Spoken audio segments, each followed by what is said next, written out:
Isabela Broadcast Center, himpilang tumatalakay sa mga proyekto at serbisyong tunay para sa tao. Hatid ang mga programang nag-uugnay sa bawat Isabelenyo saan mang panig ng mundo.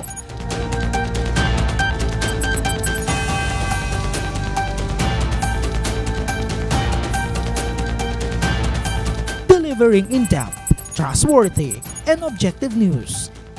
Dito ka, konektado.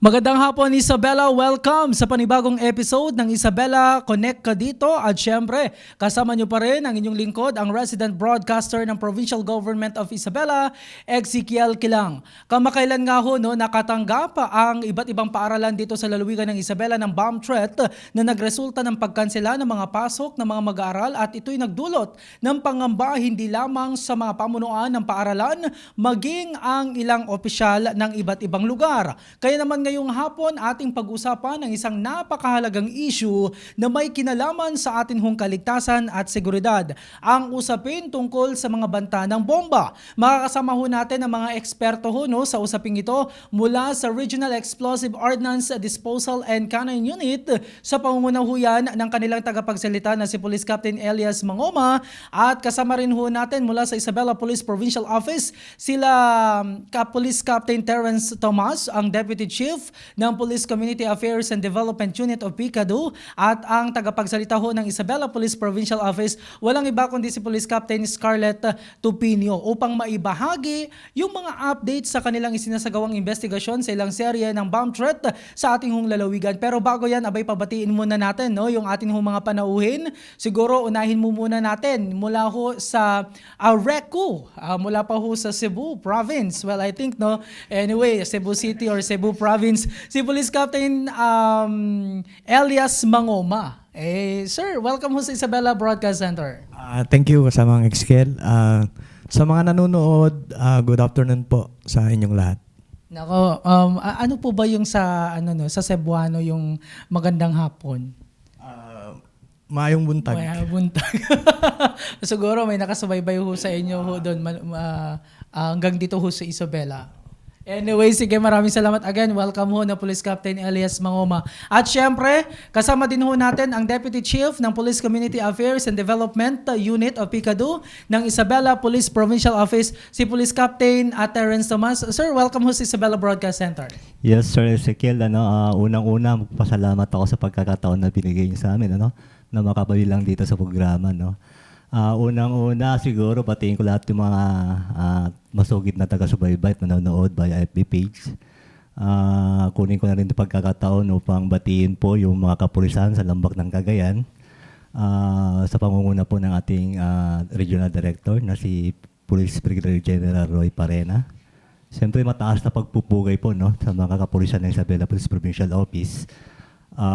Sa pamumuno po ng ating masigasig na Provincial Director na si Police Colonel Lee Allen Bauding. At katuwang po dyan yung Command Group and Provincial Staff ng Isabela PPO. Sa lahat po ng ating mga kababayan isang magandang hapon po sa inyo. Okay, maraming salamat ho sir. And syempre, kasama din ho natin ang tagapagsalita ho ng Isabela Police Provincial Office, Police Captain Scarlett Tupinio. Ma'am, welcome ho sa Isabela Broadcast Center. Ayan, Sir Ezekiel, maraming salamat nga po. Gaya nga po ng nasabi ni Police Captain Tomas, isang karangalan ang maimbita dito ho sa ating programang Isabela Connect ka dito. At syempre, alam ko po marami hong nakatutok ngayon, Sir Ezekiel, kasi sa talakayan po natin, napaka karagdagang kaalaman and at the same time awareness na rin ho sa ating mga kababayan dito sa Isabela. So, pakihit na lang po yung like and share po para po sa ganun malayo ho yung marating ng ating programa. Ayan, maki-join po sila sa ating talakayan. Ayan, maraming salamat po at sana po marami ho tayong matututunan sa ating ibabahagi ngayong araw. Talaga naman mga ka-Isabelenyo, yung ating hong kasama ho ngayong hapon, talagang sanay na ho sila sa paghawak din ho sa mikropono. Dahil tulad din ho ni Ma'am Scarlett Tupinio, ang mga kasama ko ho naging tagapagsalita na rin sa kanila hong mga organisasyon. At syempre, sila ho ay magbabahagi ng kanilang kaalaman, karanasan upang tayo ay maging mas handa at alerto ho sa mga posibleng banta ng bomba. Para ho makarami ho tayo, no, sa hanay ho ng Isabela Police Provincial Office, siguro Police Captain Thomas and of course, no, Police Captain Topinio, kamakailan ho kasi nakatanggap ho ang ilang paaralan ho dito sa lalawigan ng Isabela ng tinatawag nga ho nating bomb threat. So, kumusta ho so far ang ginagawang investigasyon ho dito ng pamunuan ho ninyo? Yun na nga, no, Sir Ezekiel, isang nakaka-alarm mga insidente to, no, yung sunod-sunod yung serye ng bomb threat, particularly dito sa probinsya ng Isabela, no. Particular doon sa mga eskwelahan, no. Actually, this year alone, meron tayong 11 incident na naitala. At yung 10 dyan na naitala mula sa mga nabanggit na eskwelahan dito sa probinsya ng Isabela at yung isa nga dito sa Astrodome, no, ng ROAS. So sa lahat po ng mga bomb threat na yan, no, 10 dyan yung pinadala through social media gamit po mga FB account page ng mga official FB page ng ating mga schools. Natanggap po yan ng mga school officials, school administrator, At 2 po dyan through handwritten, yun na sinasabi natin na death drop. Iniwan po doon at natuklasan na nang binuksan yung papel, natuklasan na may pagbabantangan ng bomb threat. Particular dito yung kamakailan sa Kawayan, sa OLPC. Then yung sumunod sa Kapatuan, which is parehong-pareho yung content nung threat, pati yung laman, parehong-pareho. So sa ngayon, patuloy pa rin po yung investigasyon na ginagawa ng Kapulisan ng Isabela. Of course, sa pakikipagtulungan po ng ating Regional Anti-Cybercrime Unit na pangunahing ahensya nga po, no, na tumututok dito, particular nga po doon sa insidente na kung saan ginamit nga po yung mga social media, no, yung social media account. So sa ngayon, hindi po tumitigil ang Kapulisan ng Isabela Police Provincial Office sa pagtutukoy po, no, sa pagkakakilanlan, pakikipag-coordinate din po sa RACO.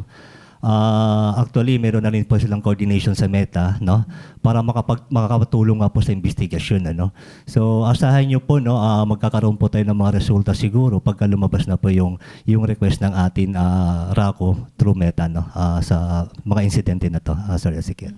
Pero with this investigation, siguro din kay Ma'am Topinio, meron na po bang parang tinitignang anggulo base ho sa mga reports ng mga PNP stations na nasasakupan itong mga paaralan na may mga naitatalang mga ganitong kalintulad ho na insidente ng bomb threat?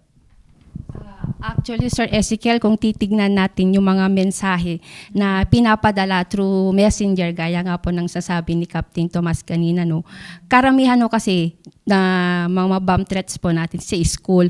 So kung makikita po natin sa mga mensahe ho na naipapadala, karamihan po doon kasi may mga issues po sila sa mga administrations po ng school nila o di kaya sa mga patakaran ho ng school nila. So, doon po nila ina-address ho kasi. And meron din pong insidente din po or meron din pong message po doon na yung mga head teachers or mga instructors ho kasi nila, hindi nga daw po pantay yung treatment sa mga estudyante. So yun po yung gusto nilang iparating. But so far, kung titingnan naman po natin, wala naman po tayong nakikita. Baka ho kasi isipin ho ng iba, baka part po ito ng siguro yung mga terorismo po natin, which is wala naman po. Kasi meron ho kasi tayong tinatawag na intelligence gathering na tinatawag po natin. So far, wala naman po. Yung mga hinaing lang po siguro ng mga estudyante po sa mga schools po nila.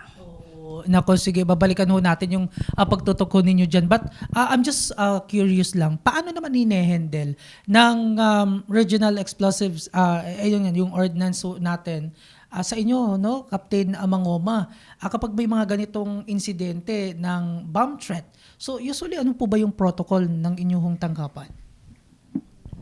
Thank you, kasama XQL. Actually, meron kaming protocol sa pag-handle ng bomb threat. We always treat them as real. Kasi wala kaming nilalampasan na pagkakataon na merong bomb threat na hindi naming respondihan. We have to clear everything. At saka dun sa process, hindi ko na pwedeng sabihin kasi may kwan yan. Yung threat level, merong specific at saka non-specific. Yung kwan, ano man tawag doon? Specific at saka detailed yung pag-search pag specific bomb threat. Kung may nakita silang na suspicious package, that's the time na papasok ang EOD. Pero yung yung low level hindi pa makuan na pag-search, siguro low level threat lang 'yon. So we always treat incident of bomb threat real. Yun po kami. So, itinatrato nyo ninyong ito'y totoo. Pero, sahanay ho kasi ng mga kapulisan kasi, syempre, saka lamang ho papasok ang RECO ho natin, ang PECO ho natin, kapag may coordination na with the PNP stations. Paano ho ninyo hinehandle naman? Paano yung ginagawang paghawak to ho dito ng Isabela Police Provincial Office kung may mga ganitong insidente na natatanggap ho kayong report while waiting, no, yung mga taga-explosives ho natin? Yes, Sir Ezekiel, para sa kalaman ng lahat, no, katulad nga po ng sabi ni Captain Elias, so lahat po ng bomb threat ay tinuturing po yan ay totoo, no. Isa nga po sa mga action kaagad na ginagawa dyan, yung pong pagresponde ng mga otoridad, hindi lang po local police, kundi pakikipagtulungan nga po ng PECO na which is primary unit po na mag-handle po ng ganong situation. So after that po, nagkakaroon din po tayo ng mga immediate evacuation para masiguro na po natin na yung kaligtasan nga po ng mga mag-aaral, ng mga estudyante, mga guro. So later on siguro baka merong protocol procedure kung paano ang evacuation na i-discuss natin mamaya ng kinatawan po ng PECO. So yun nga po, sa lahat po ng bomb threat na sinasabi natin, is we always treat it as real, sabi nga. So lahat ng pwedeng gawin, do's and don'ts, siguro later on, baka mayroon pong may bibigay sa atin yung PECO kung ano mga dapat gawin. So, ang kuwan na lang po natin sa mga estudyante pa nakatanggap na gano'n, nanatiling kalmado. At importante rin po, panawagan na rin po siguro sa mga social media practitioner, lalo-lalo na po sa mga kasamahan din natin sa media.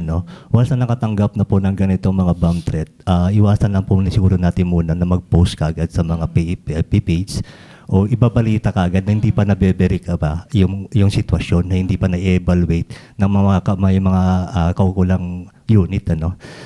Ito kasi nagdudulot din ng, alam mo yun, yung panic. Lalo na yung mga magulang ng mga estudyante natin na kung saan nakatanggap ng bomb threat.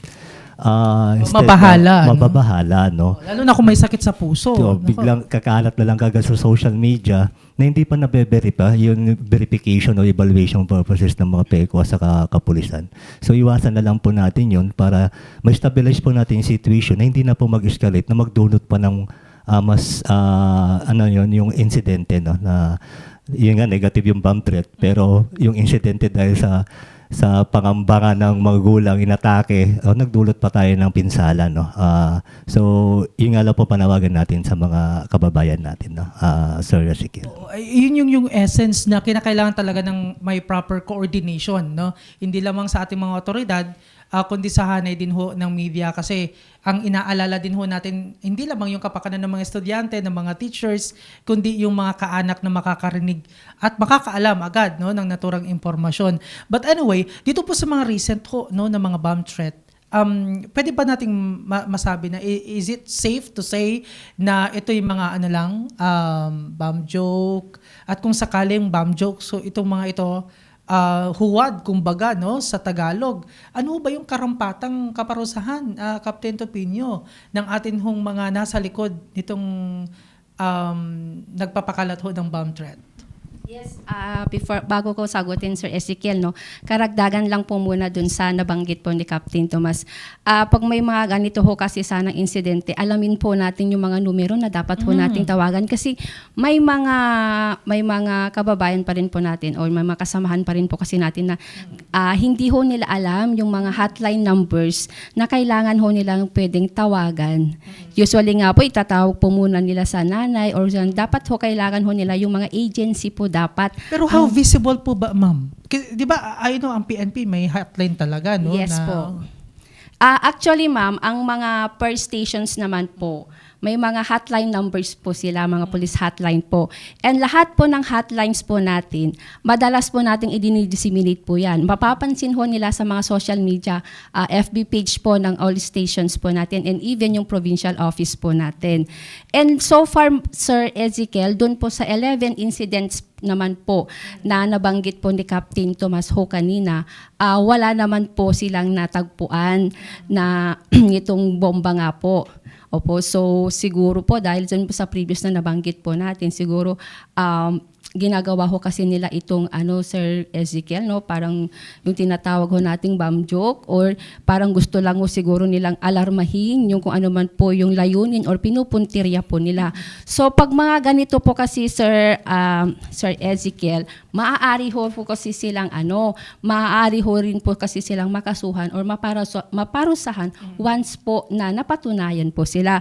So meron ho kasi tayong batas na maaari hong makasuhan o sila or magbigay ng parusa ho sa kanila. Ito po yung tinatawag po natin na napapaloob po sa Presidential Decree number 1727 or anti-bomb joke po natin. So meron po tayong batas po na yan at kung sakaling mapatunayan po sila, maaari ho silang magmulta ng 40,000 at maaari rin ho silang makulong ng 5 taon.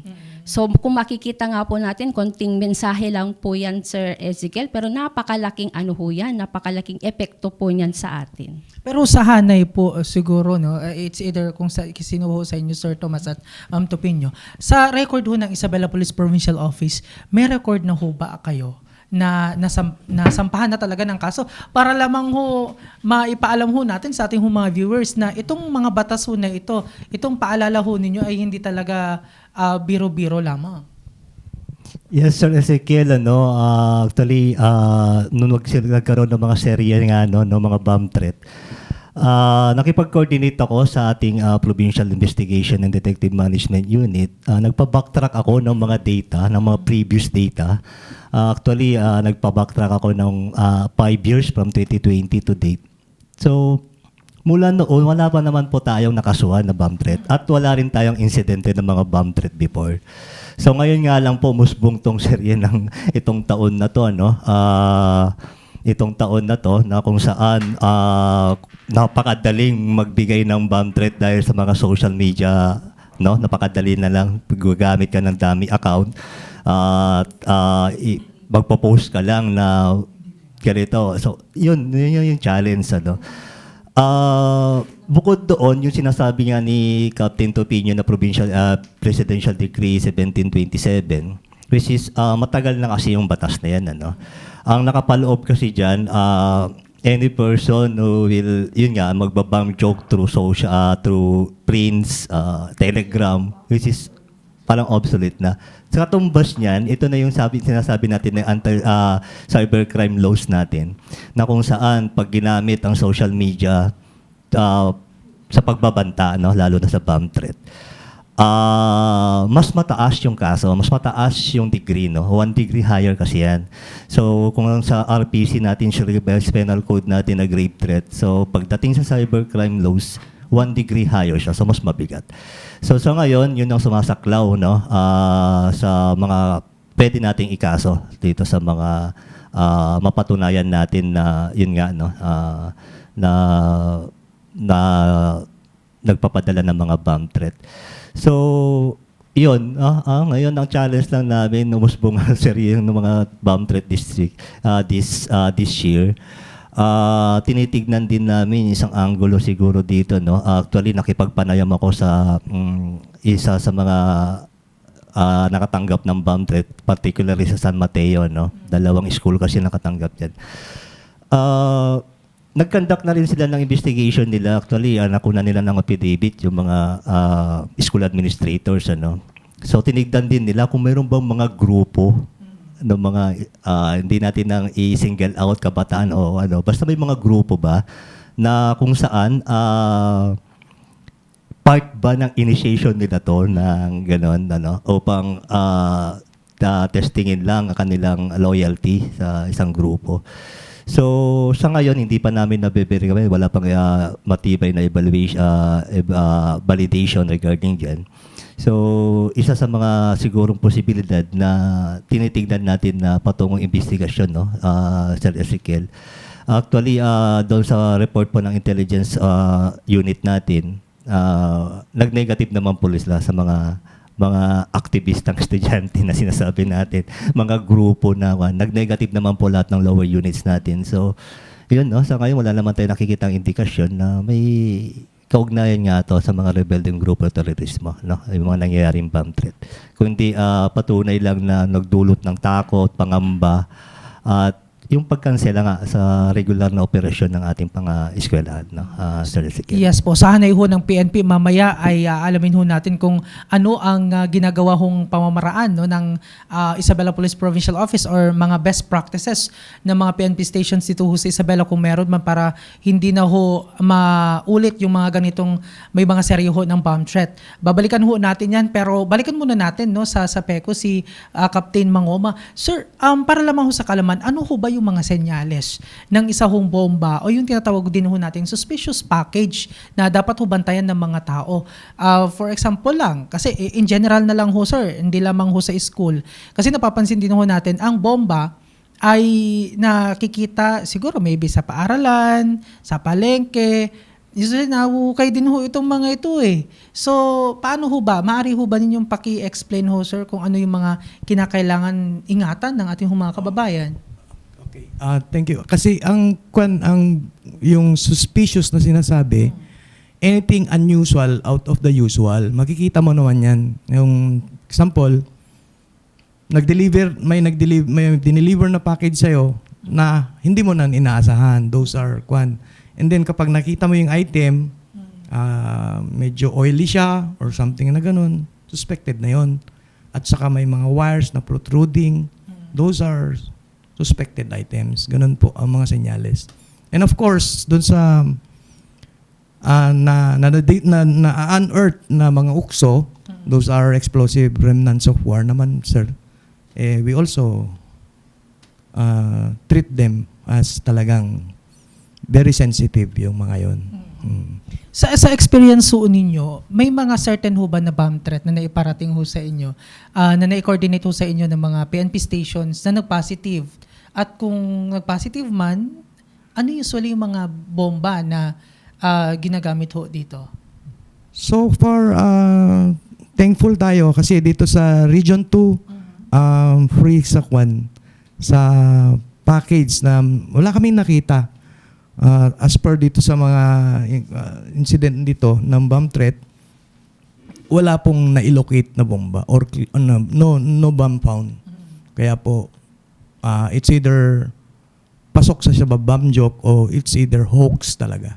Yun po. Okay, lubos-lubusin ko na, sir, kapag may fire drill, may earthquake drill, may bomb. Paano ho ba? Maaari ho ba ninyo pa-explain para naman aware yung atin mga kababayan? Kasi kapag may bomb threat, syempre, paparating through social media, nag-hysterical na ho yung iba. Talagang kung ano na lang yung ginagawa, papanik, kumbaga. No? May mga special ho ba na dapat na gawin ng atin mga guro o mga teachers, or may mga series of trainings ho ba kayo na sinasagawa?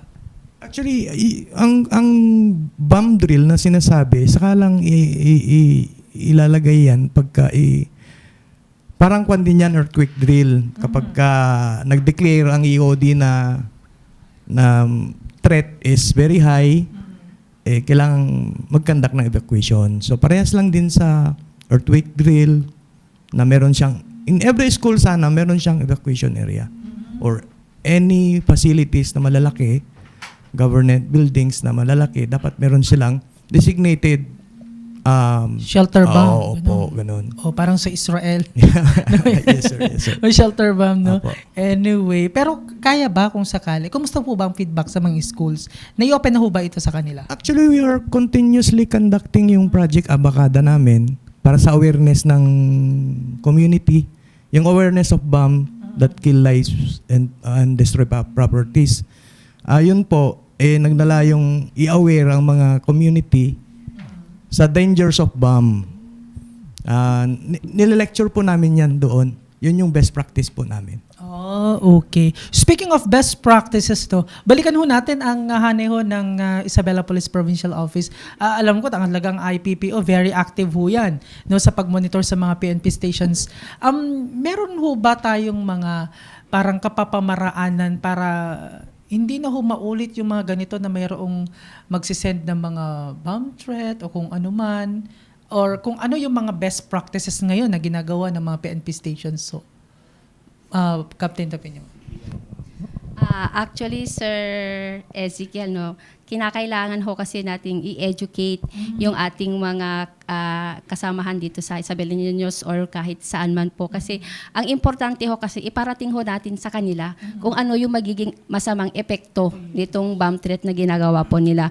Ang to address yung issue na tumataas nga ho yung bilang ng ating bomb threat ngayon, no, gaya ng nasabi ni Captain Mangoma, pumupunta ho sila or the IPPO in coordination with the PECO. Pag may mga symposium ho kami, Sir Ezekiel, no, tinatap po namin sila para sila ho yung mag-lecture dun po sa mga estudyante. Usually ho kasi mga schools po yung pinupuntirya po muna natin. Sa katunayan nga po, katatapos lamang po sila sa Kawayan. And next week, inaka-schedule naman po kami dyan naman po sa may bayan ng Kabagan. So ganun po kaseryoso ang PNP with this in coordination nga po ng PECO para ho sa ganun mabigyan po ng kaalaman yung mga eskwelahan po natin para ho ganun, sa ganun alam ho nila kung ano ba yung mga dapat gawin, saan sila pupunta, kailangan bang galawin yung mga bagay na nasa paligid, ano ba yung una nilang gagawin, sino ang una nilang tatawagan. So para ho sa ganun, hindi ho lahat mabulaga or hindi ho lahat, hindi nila sasabihin na hindi ko alam ang gagawin ko, hangko amot ubrai. So dapat po, alerto ho sana tayo. Well, in addition, no, sa comment section ho natin siguro, kung gusto ho ni Captain Tomas na sagutin, ano po ba ang hakbang ng PNP para maging mabilis at epektibo ang pagtugon sa bomb threat sa mga lugar tulad ng yung malaking mall o sa tanggapan ho ng gobyerno? The questions coming from, question ay mula ho sa ating home viewer. Yes, thank you. Isang magandang tanong niyan, ano. Actually, lahat naman ginagawa ng kapulisan ng Isabela, no. Unang-una, pinaigting natin yung mga police visibility natin, particularly, no, dito nga sa schools.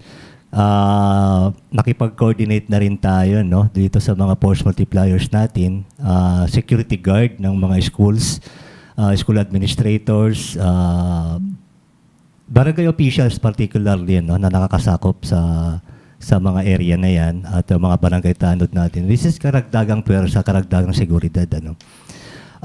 Sa ngayon, ano, lahat ng action po ng PNP to address this issue ay nakaugat nga po doon sa 7-point agenda ng ating Chief PNP, ng acting Chief PNP na si Police Lieutenant General Jose Melancio Nartates, na isa nga po dyan yung pagpapatuloy natin, ano, ng kampanya natin, kampanya ng PNP laban sa terorismo. At ang isa po yung pagpapatibay po, no, yung pinaigting natin ng mga security measures natin sa mga vital installation, na kung saan hindi lang po schools, mga mahalagang government facilities, business establishment. So isa rin po yan sa mga tinututukan na ng PNP, ano. Although lahat po ng bomb threat natin ay ang naging mga biktima, sasabihin natin, na mga schools lang. So hindi namin po sinasantabi yung posibilidad na mangyayari din po sa mga ibang establishment. So, dahil nga po doon sa kautosan ng pamunuan ng chief ng PNP, na paigtingin po yung security measures sa mga vital installation, sa ngayon po yan na po yung mga ginagawa ng PNP. So, paano nyo po mararamdaman yan? Makikita nyo po yung mga PNP na nandyan sa daan, nandyan sa mga nagpapatrol sa kanilang mga routinary functions sa police patrollers. At ang isa pa po dyan, yung pagpapatibay po natin ng pamamahala ng mga seguridad at sa mga crowd control, na kung nasaan yung maraming tao, kung saan yung places of convergence, doon tayo magko-concentrate ng mga security measures natin. Para maiwasan din po natin, although sabi nga natin is a bomb joke lang, so hindi natin binababa yung guard natin dito na to treat this as a real, na maging banta sa lalawigan ng Isabela, Sir Ezekiel. Dakuhan naman ho natin muli yung bomb threat or di kay yung pag-manage ho, ng mga bomba. Captain Master, usually napapansin ho natin sa iba't ibang lugar, nandyan ho yung mga vintage bomb din. Nauuso na rin ho ngayon yung pagbebenta ho ng mga bakal-bakal. Di ko ma-remember kung anong taon, meron ho sa Nueva Vizcaya nilagari yung parang vintage bomb sa hangaring ibenta nga ho, kaso nga lang sumapog. So, kapag ho ba may mga ganitong makikita, ano ba yung mga dapat gawin ng ating mga kababayan? Well, napakagandang tanong yan. Safe sir? po bang ibenta? Actually, isa sa best practice namin ngayon, yung junk shop visitation. We always remind them na bawal na bumili ng pinapakita naman yung mga examples ng mga bomba kung sakali man, at nile-lecturean namin na kung sakali man may karampatang kaso pa rin sa kanila. Just recently, kasi ang paniniwala ng ating mga mamamayan, akala nila may diamante sa loob. Yun yung mishandling. Yan yung nangyari sa Vizcaya po, na nilagari, sumabog. Yun po yung, kapag nakakita na po kayo ng mga ganon, huwag na po nating galawin, lapitan, i-report na lang natin sa pinaka-nearest police station or itawag sa amin. Meron naman po kami mga provincial EOD K9 unit. Yun po. Anyway, maraming salamat ho, sir. Nababanggit nga ho kanina ni Police Captain Terence and Police Captain Topinio ho kanina when it comes to sa awareness ho, nitong bomb threat. Totally equipped din ho yung ating mga kapulisan dito ho sa lalawigan ng Isabela. When it comes sa awareness, nandyan ho, yung panay-panay na paalala. Siguro nakikita ko ho dyan, ma'am sir, is yung education and of course discipline is the key. Kumbaga, may plano ho ba tayo, Ma'am Topinio, na siguro kausapin yung mga teachers na sila yung kaagapay ho ninyo na everyday paalala ho sa mga estudyante yung epekto ho ng yung bomb threat o kakaroon ho, pagpapakalat ng bomb jokes. Kasi kung bakit natin ito binabanggit, maaring yung iba ho kasi may sakit sa puso, heart attack tulakad din, baka tulakad din matayon. So, do we have plans or ginagawa na ho ninyo yun? Actually, Sir Ezekiel, ginagawa na ho kasi natin yan kasi may mga coordination po tayo sa mga school supervisors po ng different municipalities and cities po natin to address nga po yung ganitong issue. Kasi gaya nga po nang nabanggit ko kanina, education. Kailangan ho nating ma-educate po sila kung ano po yung mga tama at hindi po nila dapat gawin. Education is the key. Anyway, when it comes to sa ganitong mga practices pa ho ninyo, baka may naiso kayong idagdag para nang sa ganun maiwasan na ho itong ganitong mga insidente. Yes, as part of the program nga ng Public Information Office of the Isabela Police PPO, we amplify yung mga best practices at mga interventions nga ng kapulisan through social media din. So, through that, wider audience kasi yung pwede natin kaagad na ma-reach, Nandyan po yung mga prevention tips, hindi lang po sa bomb threat, bomb awareness. Nandyan din po yung mga interventions natin pagdating nga po sa address natin sa ibang kriminalidad, So, napakalaking bagay yung social media na kung saan alam naman po natin ngayon na halos lahat, kahit bata, gumagamit na ng social media account. So, through the use of this technology siguro, yun, i-amplify namin yung mga best practices, mga interventions na pwede namin i-address. At the same time, isa nga din po yun sa mga best practices ng Isabela PPO, yung public information.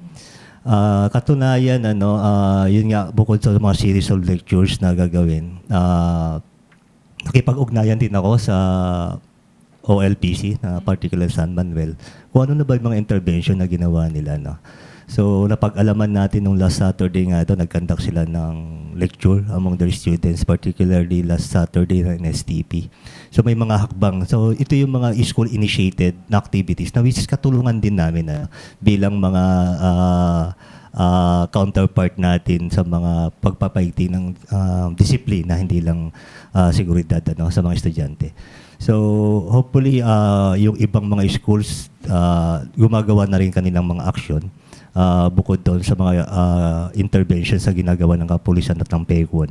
So, iniinikalag ko na lang lahat po ng administrator kung gusto nyo po mag-invite ng mga lecturers na para sa BAM awareness. Willing na willing po ang PECO, ang RECO, panguna po ni Captain Elias. Anytime po yan, padala nyo lang po sila ng invitation. Para yun na rin po. At the same time siguro, baka magkaroon din tayo ng resource speaker. Suggest lang siguro sa mga schools officials, schools administration, to bridge the gap kung meron man, kung yung mga talagang dahilan ng between the students and administrators. So kasi lahat ng pagbabanta, yun ang nilalagay na dahilan. So siguro magkaroon tayo ng mga resource speaker na kung saan paigtingin yung relasyon ng faculty members and the student. So, yun lang din po Sir Ezekiel. Thank you. Oo, tamang koordinasyon, kumbaga. Anyway, finally, siguro, paano ho ba makipag-ugnayan sa PNP Isabela at syempre sa PECO or RECO kung mayroong nakikitang bomba o suspicious na bagay?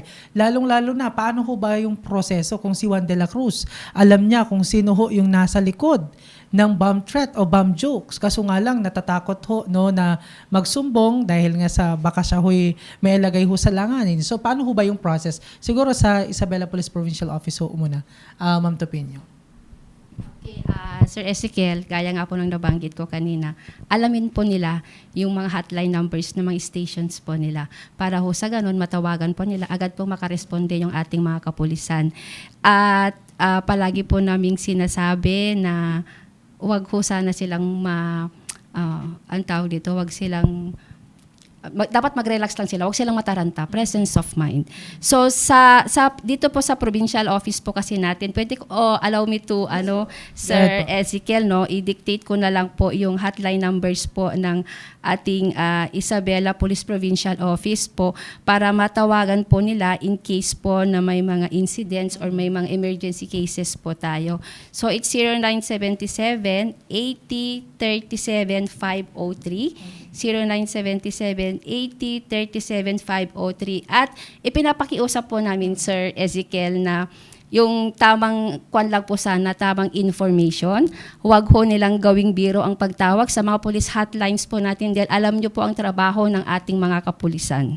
Again, yung number, i-kwan na ho natin para i-flash nga ho natin. Ayan, okay. That is 0977 0977 80 80 37503. 37503. Again, 0977 80 80 37 37 503. 503. Ayan, yan yung hotline ng Pero dun ho sa tanong na for example, ayaw ko, kunwari ako may alam, pero natatakot akong tumawag sa hotline.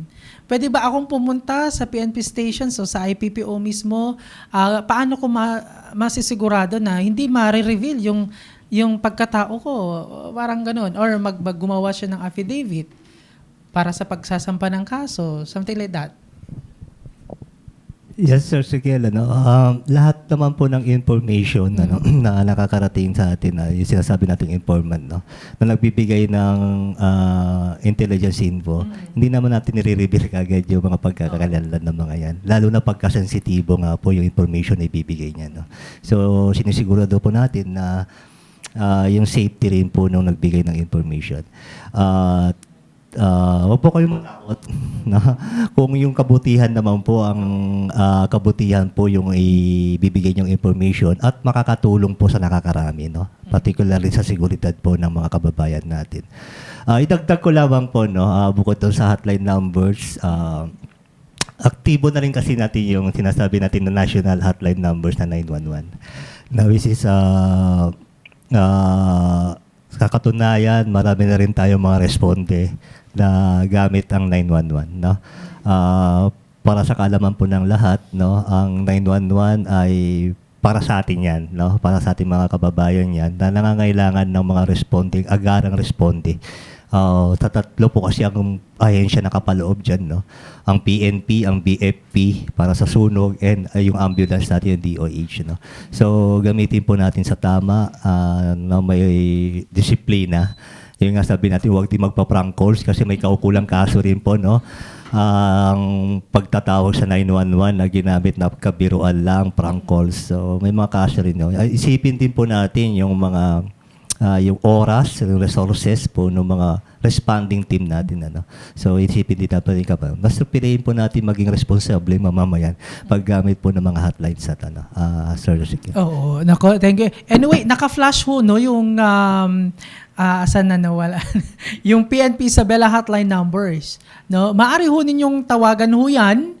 Kung may kakilala ho kayo, kahit kamag-anak ho ninyo, na huwag ho ninyong kukonsintihin yung mga behavior ho nila, no, na nagbabomb joke. How about po sa sir, no, Captain Mangoma, sa PECO or RECO, paano naman makipag-coordinate kung sakaling may tulad doon na insidente or may makita hong bomba?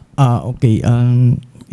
Ilagay ko na lang din, sir, yung number. Yung hotline number. Hotline. Oo. Sige, Ayan. check natin, no? Dito pala kay ma'am. 0967 0967 619 619 3007. Yan po yung PECO. 3007. Yes po. Yan po yung PECO Isabela. So, pwede ho nilang i-reach ho yan anytime? Opo. Sa within Isabela, pwede yan. Sa Oo. RECO, yung siguro, kung sakali man, dahil dito ho tayo sa Isabela, Yes, sir. i-coordinate. But kung mayroong hotline, siguro i-check na lang din ho with PECO Isabela or i-check din sa atin hong PNP Isabela, may coordination ho din naman. Again ha, kapag may bomba na nakita, wag hong pagka-interesan, wag hong ibenta. Baka ho mailagay ho sa... Oo, wala hong ginto or wala hong... Ano yung tawag na yun kapag hinahaplusan? Genie. Oo, wala hong lalabas. Baka ho malakas na sabog.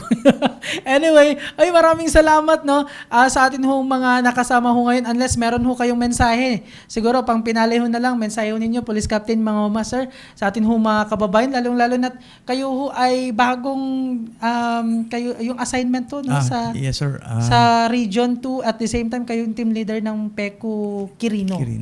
Yes. In behalf of my regional commander, Police Major Oscar Pagulayan, kami po ay nagpapasalamat sa ganitong pagkakataon. Sa ating kababayan, manatili po kayong kalmado. Nandito po kami na mag-ensure ng seguridad ninyo. We always ensure your security. Thank you po. Okay, maraming salamat, Police Captain Mangoma, and welcome ho sa Region 2. Ayan, si Police Captain Scarlett Opeño, ma'am, mensahe ho ninyo sa ating mga kababayan. Ayan, Sir Ezekiel, ang bilis ng oras natin. No? Sayang, maikli lang ho kasi yung oras natin. So, siguro hindi po ito yung una na Marami pang beses. Yes, na pagdalaw ho natin dito para ho sa ganun makapag-usap tayo at mapakinabangan po natin lahat to. So, sana yung mga napakinggan po natin, nila. Sana ho pwede rin ho nilang sabihin ho sa mga kakilala po nila para ho sa ganun magbigay karagdagang kaalaman din po sa kanila. So on behalf po ng Isabela Police Provincial Office po, sana po malaking tulong po sa atin ito. At syempre po, palagi ho nating iisipin na security is everybody's concern. Hindi lamang po concern naming mga law enforcement na agencies po, kundi lahat po tayo dahil ang seguridad, kapakanan po nating lahat. Malapit lang ang Capitolio sa Isabela Police Provincial Office. Anyway, pwede kayong makipag-tie-up, ma'am, no, sa amin. At kay Police Captain Terence Tomas, sir, mensahe ninyo. Ayun, unang-una, Sir Ezekiel, maraming salamat sa pagkakataon na maimbitahan dito upang may bahagi nga po yung mga kaalaman, no? At mga hakbangin na rin ng Isabela Police Provincial Office patungkol nga po sa mga insidente na to, no? Unang-una, no, panawagan na lang din sa publiko, yun nga po, manatiling mainahon at kalmado, sabi nga, no. Yung tandaan po natin na yung mga serya po ng bomb threat, hindi po biro to, no. Nagdudulot nga po ng takot, pangamba sa ating mga kababayan. So isipin na lang din po natin na yung idudulot nito, no, na mga, yun nga, yung sinasabi nating panic, hindi lang sa publiko, kundi makaka-apekto rin sa imahe ng Isabela. No? Baka sabihin nila yung Isabela is may mga seri ng mas maapektuhan lahat, hindi lang seguridad, economic, terrorist, tourism. So lahat po yan maapektuhan. Isa na lang din po inihiling natin, yung disiplina po, pairal po natin. Sama-sama po tayo, pagtulungan po kayo sa ating mga kapulisan, sama-sama po nating itaguyod ang isang tahimik, payapa at tigtas na lalawigan ng Isabela. Okay, maraming salamat to, sir. There you have it, mga ka-Isabelenyo, ang ating mga panauhin ngayong hapon.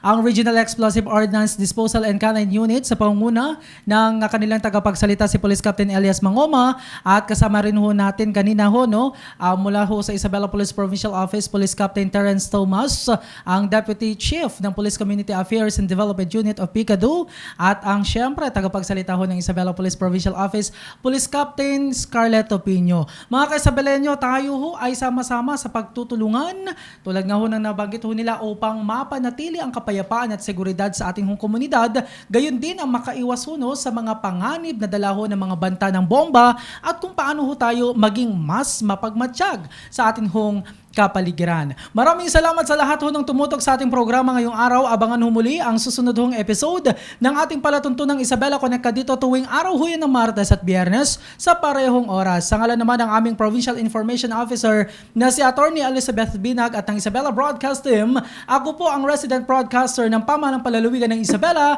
Ezekiel Kilang, na nagsasabing, etam nga na. Maraming salamat, sir. Okay po.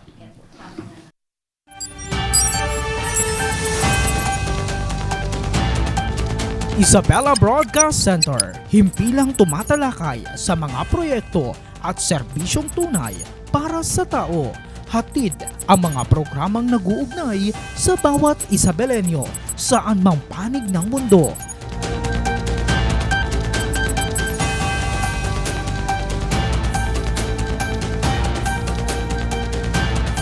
Delivering in-depth, trustworthy, and objective news. Dito ka, konektado.